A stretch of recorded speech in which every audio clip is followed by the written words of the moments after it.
El passat dissabte va tindre lloc l'entrega de premis del primer concurs de fotografia Riudaus Vius. A l'acte van assistir tots els finalistes. També Pepa Cucó, presidenta de l'associació, l'alcalde de Jesús Pobre, Toni Llovell i el regidor de Cultura, Josep Lluís Fornés.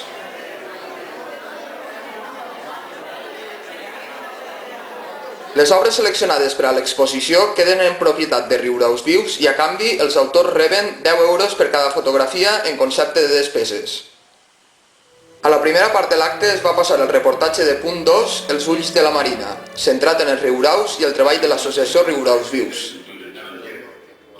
La segona part va consistir en el lliurament de premis. L'acte va estar patrocinat per la CAM i va comptar amb la presència de Vicente Botella, director territorial de l'obra social de la CAM, qui va participar en l'entrega de premis. En quant als premis, la fotografia Un premi al treball, datada al Misserat l'any 1958, va guanyar una menció especial en la categoria de fotografia antiga. L'autor és Carlos Fuster Montagut, de Gandia.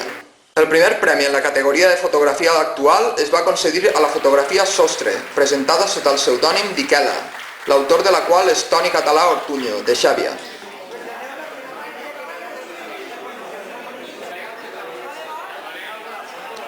L'acte va concloure amb una típica picaeta per als assistents i, on es parla de riuraus, la mistela no podia faltar.